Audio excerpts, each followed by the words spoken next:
Right now, there are SR22s sitting in hangars across the country that haven't moved in months. Not because they're broken, not because they need an annual, not because they're damaged or poorly maintained or missing a logbook entry. They're sitting because the sellers are watching the new price list and doing math that doesn't close, and the buyers are doing the exact same math and walking the other direction. At the same moment, Cirrus Aircraft is raising the sticker price on a brand new SR22 by 18%. The used market for that same airplane is quietly accumulating inventory at levels this industry hasn't seen in 5 years. That's not a coincidence. That's a collision, and it's happening right now, in real time, in a segment that has been the defining success story of general aviation for 2 decades. This is a long and specific story, and it matters whether you're shopping for an SR22, already own one, are trying to figure out when to sell yours, or are simply trying to understand where the most closely watched segment in piston aviation is actually headed underneath the press releases and the airshow enthusiasm. Today, I'm walking you through the full picture, what the price increase actually means in real dollars, why used inventory is stacking up the way it is, what the spread between new and used is doing to both ends of the market, and what a buyer or seller sitting in this market right now should actually be thinking about before they make any move. Before we get into it, if you're not already subscribed, do that now, because this is the kind of breakdown this channel does that you're not going to find in a manufacturer's press release or a dealer's inventory email. I cover the financial and market mechanics of general aviation in a way that treats you like someone who can actually read the data, not someone who needs to be sold something. And if that's useful to you, hit subscribe so you don't miss what's coming. Let's start with the price increase itself, because there's some important context behind that number that changes how you think about it. 18% sounds like a headline, and it is. But the way to really understand what 18% means in this segment is to translate it into actual transaction dollars, because the SR22 has never been a cheap airplane, and the math at this price level is a different conversation than it would be in a segment where the base model starts at $150,000. A brand new SR22 in a well-equipped configuration, which is the configuration nearly every buyer actually wants, because nobody buys an SR22 to fly it stripped, was already sitting comfortably above $800,000 before this increase. That's a real number. That's what buyers were looking at before Cirrus made this move. Apply 18% to that, and you're adding somewhere in the range of $140,000 to $160,000 to the transaction, depending on where exactly you landed in the option structure. That's not a rounding error. That's a meaningful fraction of what a complete, ready-to-fly used SR22 actually costs in today's market. The price increase alone, on paper before you've touched a single piece of avionics or chosen a paint scheme, is enough money to buy a real, flying, certified aircraft in several other categories outright. That's the first thing that matters here. Not the percentage, the dollar amount. Because this is a market where buyers are sophisticated, run spreadsheets, and compare options with real precision, and the dollar amount is what shows up in the comparison. Now let's talk about why Cirrus raised prices, because understanding the reasoning is important before you decide how to interpret what it means for the market. Cirrus Aircraft is not raising prices because they're greedy. They're not raising prices out of ignorance about what's happening in the used market. They are a serious, professionally run manufacturing organization with access to their own sales data, their own order book, their own dealer inventory reports, and a full view of what's happening in the used segment they created. They know exactly what a 5-year high in used SR22 inventory looks like because they're watching the same market you're watching. The price increase is happening for several interconnected reasons that are real, structural, and not going away anytime soon. Start with raw materials. The aluminum, the composites, the avionics hardware, the engine components, all of it got more expensive, and a meaningful portion of that cost increase hasn't reversed the way early economic projections suggested it might.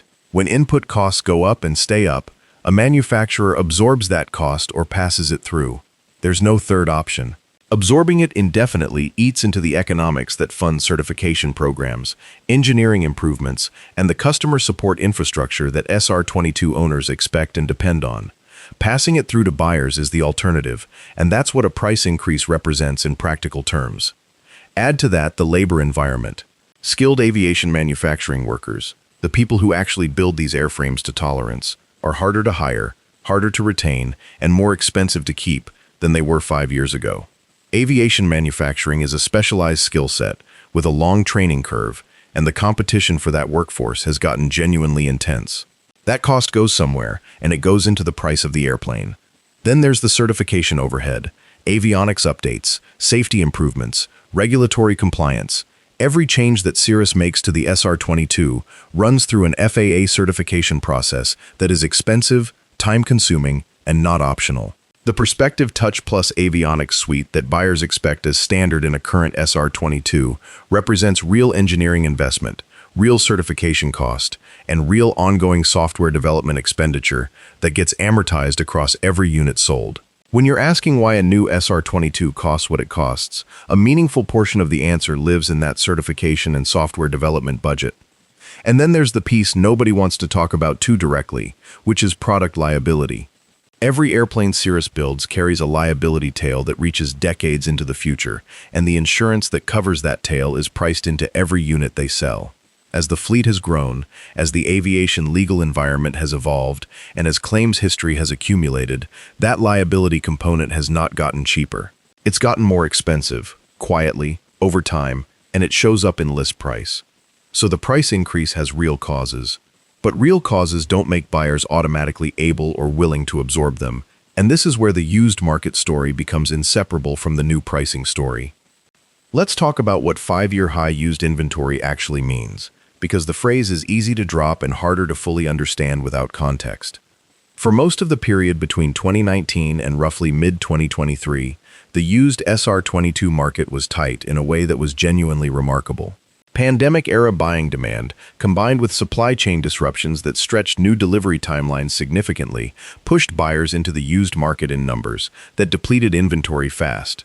A well-maintained used SR22 with a good engine and a current panel wasn't sitting on the market for long. We're talking weeks in some cases, not months. Prices on used aircraft responded accordingly, and the gap between what a used SR22 was commanding and what a new one listed for compressed in a way that made the used market feel almost as expensive as the new one when you adjusted for equipment and condition.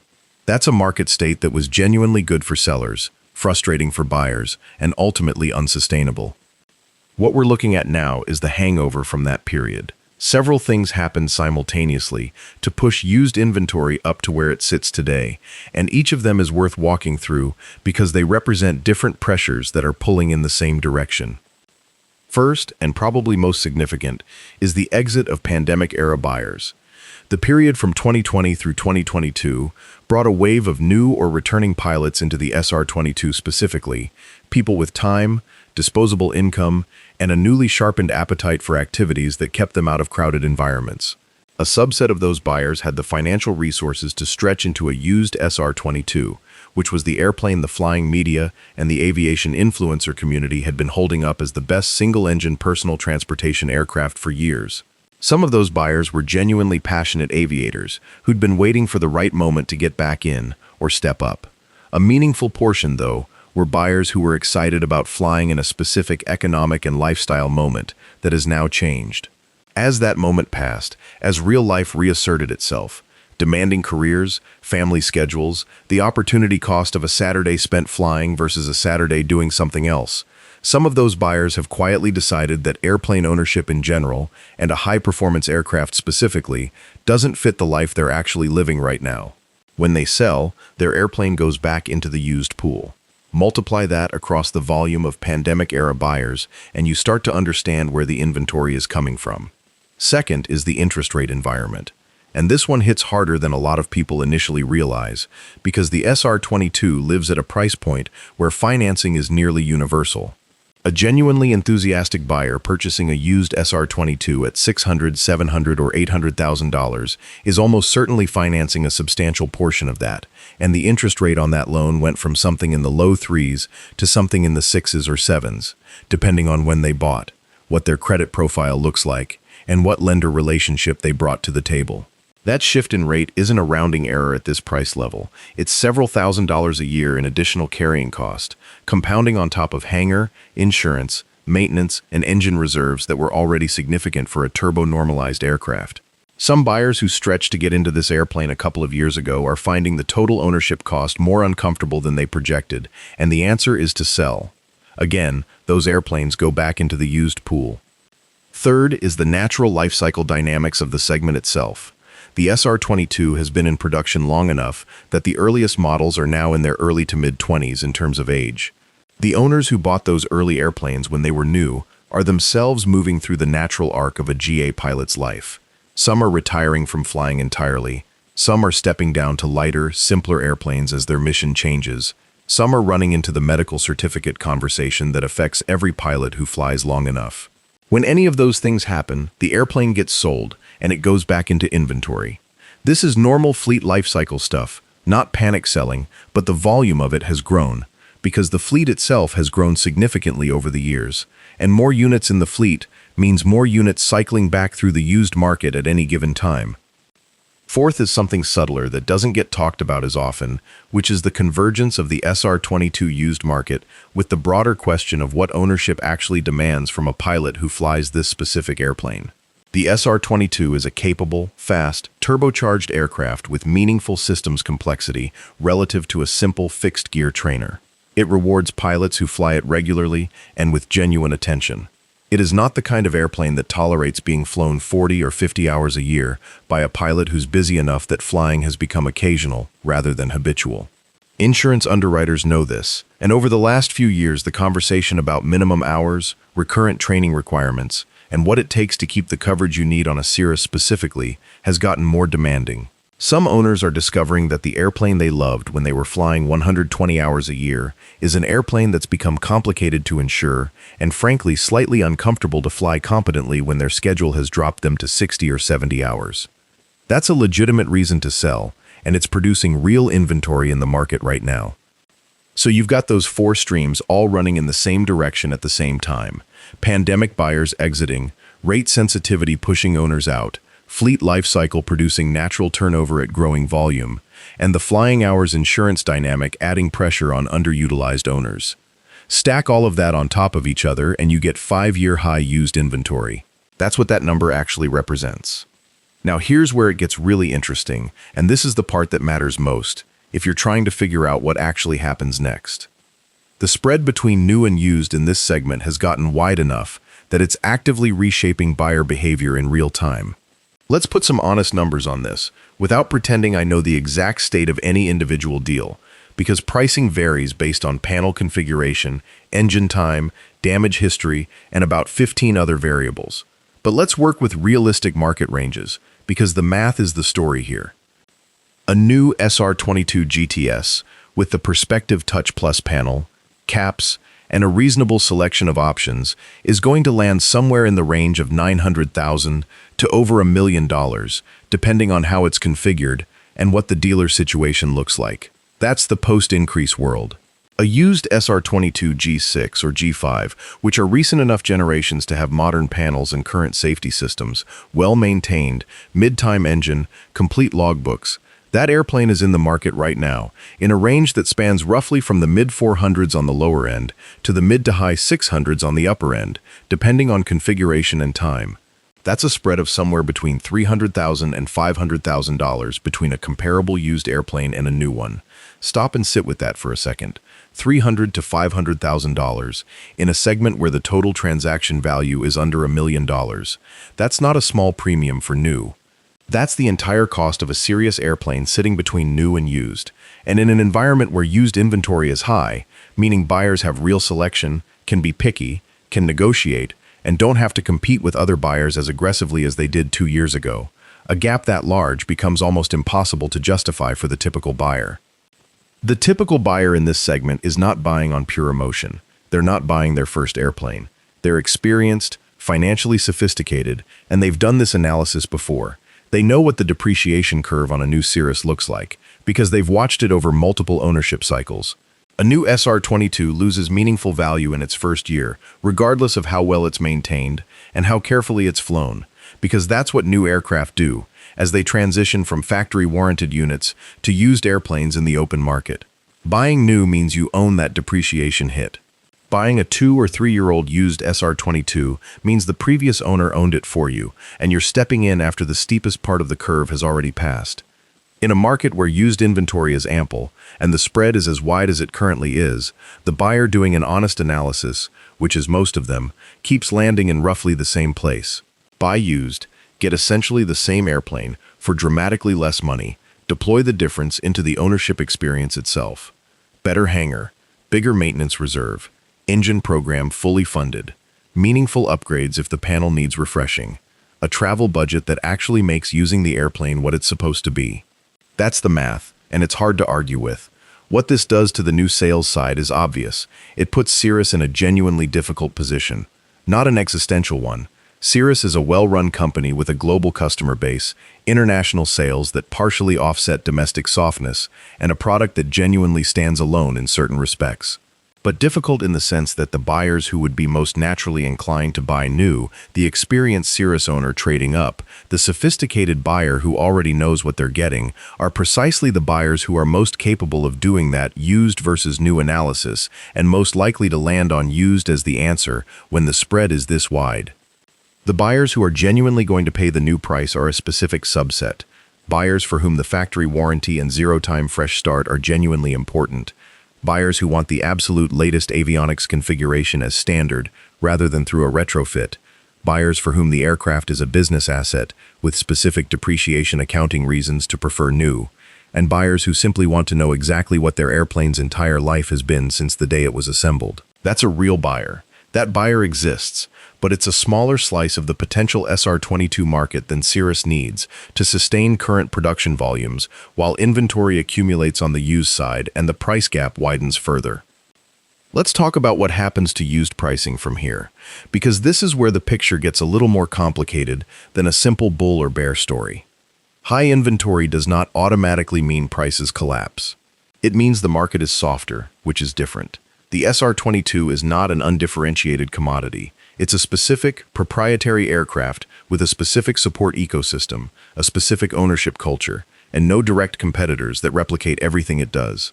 The CAPS parachute system alone keeps the SR22 in a category of one from a safety architecture standpoint, and a subset of buyers will pay a meaningful premium for that system, specifically over alternatives that are otherwise comparable. That's genuine pricing support that doesn't exist in most other segments.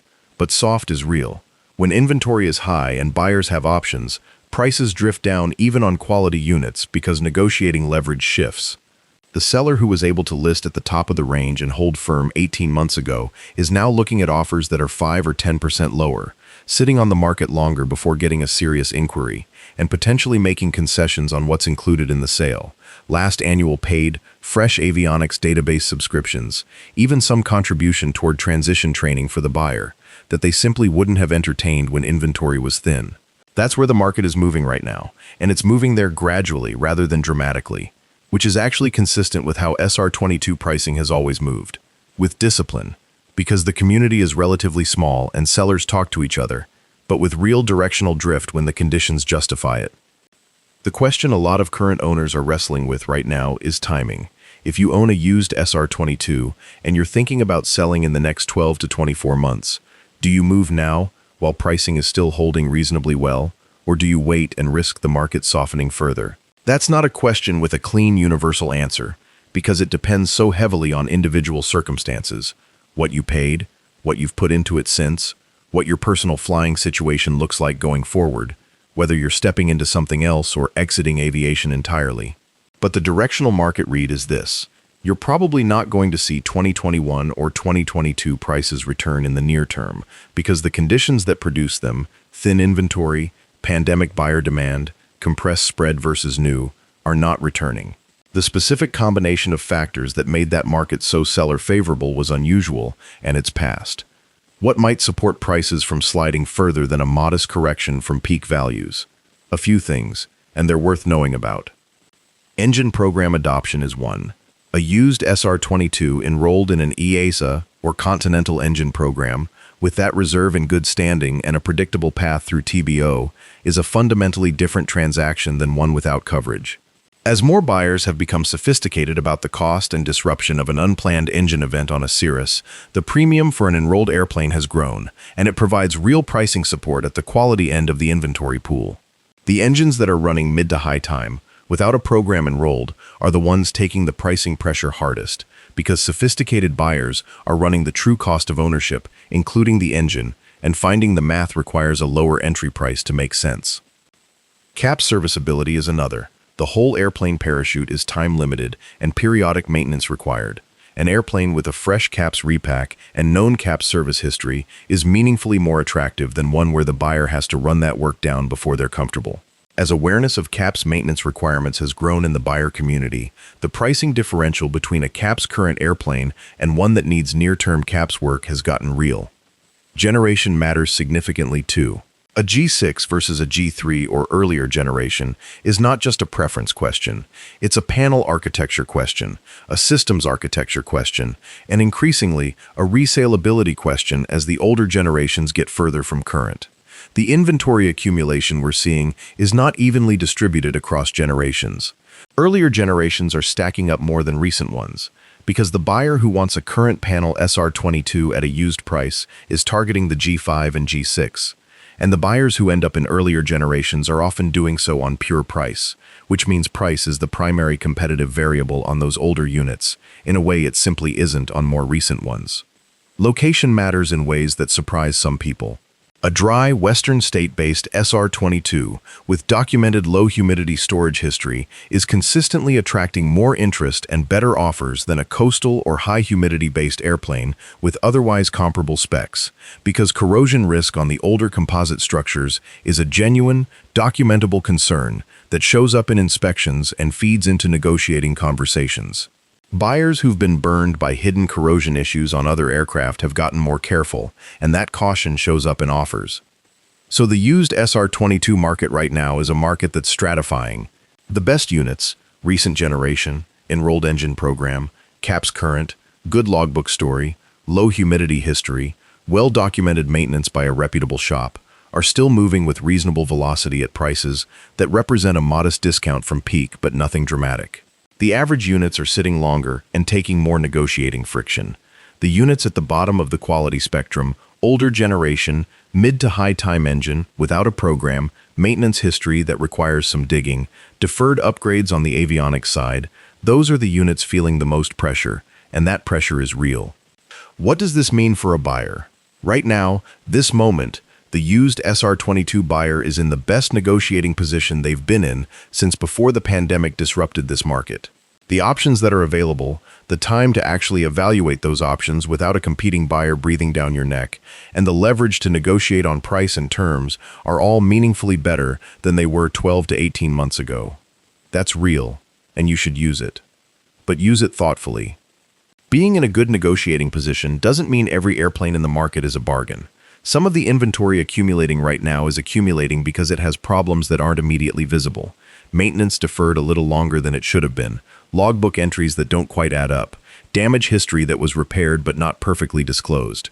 A market with more inventory always includes some inventory that's there for reasons that aren't obvious at first look, and the right response is not to assume every seller is desperate and every airplane is a deal. It's to apply rigorous due diligence, because the leverage you have right now extends to your ability to walk away from an airplane that doesn't hold up under scrutiny without losing a deal to a competing buyer who's waiting behind you. In a thin inventory market, walking away from a questionable airplane was painful, because there might not be another one available for months.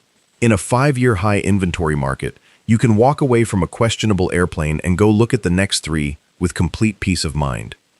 The pre-purchase inspection conversation is one that matters more than ever in this environment, and I want to spend a minute on it because I see buyers shortcutting it in ways that are going to cause pain later. A pre-purchase inspection on an SR22 is not an annual inspection by another name.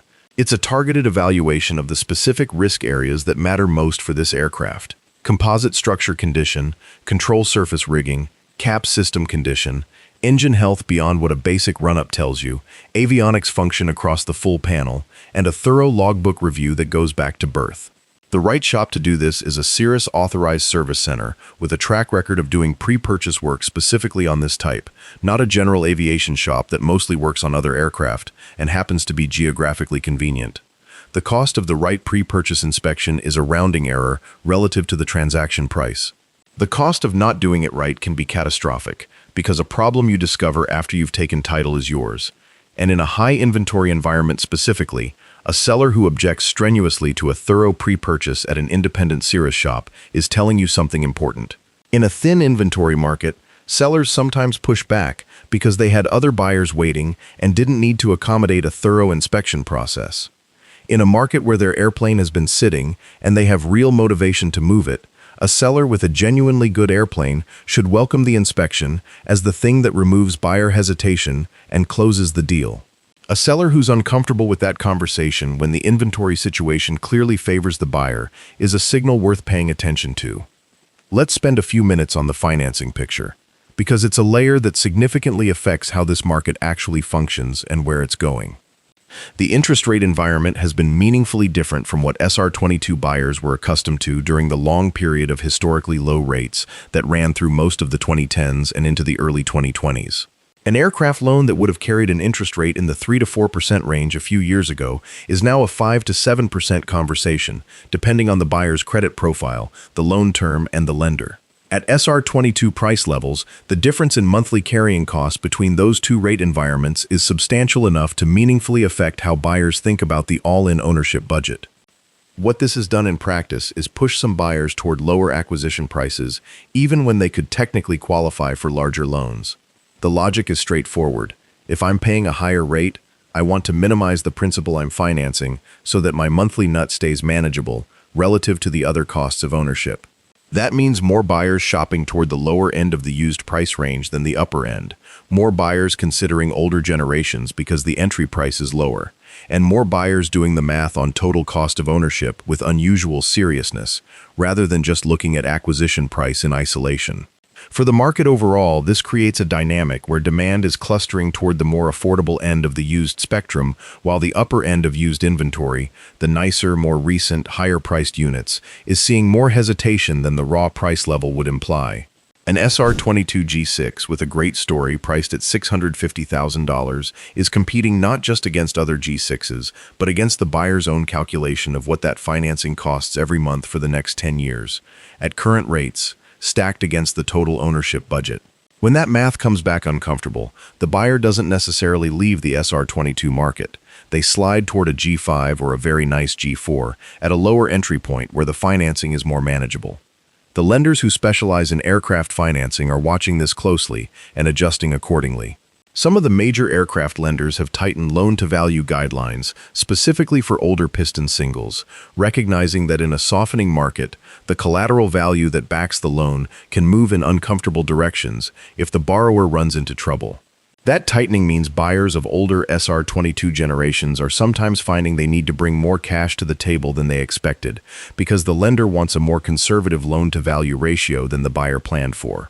That's an additional friction point that's slowing some deals and pushing some buyers toward either more recent models or a longer search for a unit priced low enough to work within the lender's parameters.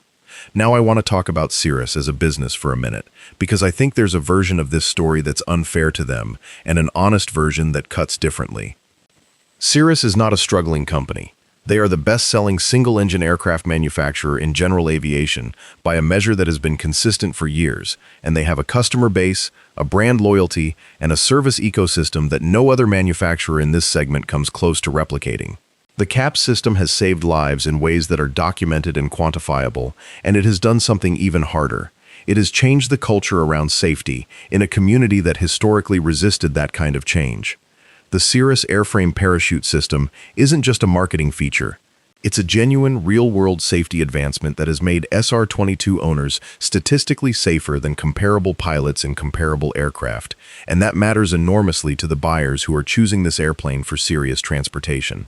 The training ecosystem Cirrus has built around their aircraft, the SEAT program, the factory training curriculum, the Embark and Ascend programs for owners at different experience levels, represents a commitment to the full ownership experience that goes well beyond what most manufacturers have attempted. And it works. SR22 owners fly more confidently, maintain proficiency more systematically, and use their aircraft more effectively than pilots in comparable performance airplanes who don't have access to a structured manufacturer-supported training infrastructure. That's a genuine competitive advantage. So when I say Cirrus is in a difficult position with this price increase, I'm not saying they've made a mistake or that they don't know what they're doing. I'm saying that even the best positioned manufacturer in the segment, with the best product, the best brand, and the most loyal customer base, cannot fully insulate itself from market physics when the spread between new and used gets wide enough and inventory accumulates on the used side at the rate we're seeing. Those two things, having a genuinely superior product and experiencing pricing pressure from market dynamics, can both be true at the same time. What Cirrus will do in response is worth thinking about, because it tells you something about where this goes from here. They are unlikely to reverse the price increase. Manufacturers don't retreat on list price in response to market softness. They negotiate on terms, they adjust on dealer margin, they create programs and offers that soften the effective price without actually moving the list. Watch for things like enhanced training package inclusions at the factory level, extended warranty coverage bundled into the new sale price, attractive financing rate buydowns facilitated through manufacturer-affiliated lending relationships, and dealer programs that create incentives to move existing inventory at current list by shifting margin rather than price. Some of this is already happening quietly in dealer conversations, and more of it will follow as the inventory picture develops. They will also work the demand side. New buyer acquisition programs, international market expansion in regions where the SR22 is less mature as a brand, and outreach to the corporate and charter segments where fleet purchasing at negotiated rates is a different conversation than individual retail. These are all levers a manufacturer in Cirrus's position pulls when the domestic retail channel softens. They have the resources and the global brand recognition to work those levers meaningfully, which is another reason this isn't an existential story for them. It's a challenging chapter in a long, largely successful business narrative. What this all means in practical terms if you're making a buying decision in the next 6 to 12 months is worth being direct about. If you're a buyer who has decided an SR22 is the airplane for your mission and your life, the used market right now is offering you a window that hasn't existed in several years.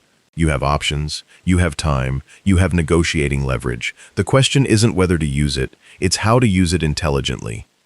The intelligent way to use it is not to try to squeeze a seller into a below-market deal just because inventory is high.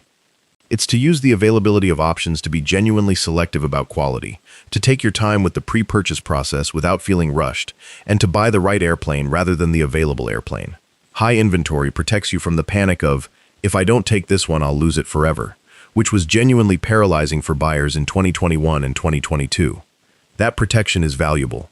Use it to raise your quality standard rather than just lower your price expectation, because the best SR22 you can find in your budget is a better outcome than the cheapest SR22 that technically meets your minimum criteria. Generation is a real consideration, and I want to be specific about it rather than just saying, buy the newest you can afford and leaving it there. The G6 represents the current production architecture and the most direct comparison to a factory-new airplane in terms of panel generation and systems. If your budget supports it, the gap between a G6 and a factory-new airplane in pure capability terms is genuinely small, and the price gap is genuinely large. That's the sweet spot of this market moment. A well-maintained G6 at today's used pricing, with a solid CAPS history and an enrolled engine program, represents one of the most cost-effective ways to get into meaningful single-engine personal transportation performance in the current environment. The G5 is also worth serious consideration if your budget doesn't reach cleanly into G6 territory, because the Perspective Touch platform it carries is modern, capable, and not going to be obsolete in your ownership period. The delta between a G5 and a G6 in daily operation is real, but not dramatic. Largely avionics refinement and some systems updates, rather than a fundamental difference in what the airplane can do for you. Earlier generations require an honest conversation with yourself about what you're getting and what it's going to cost to own over time.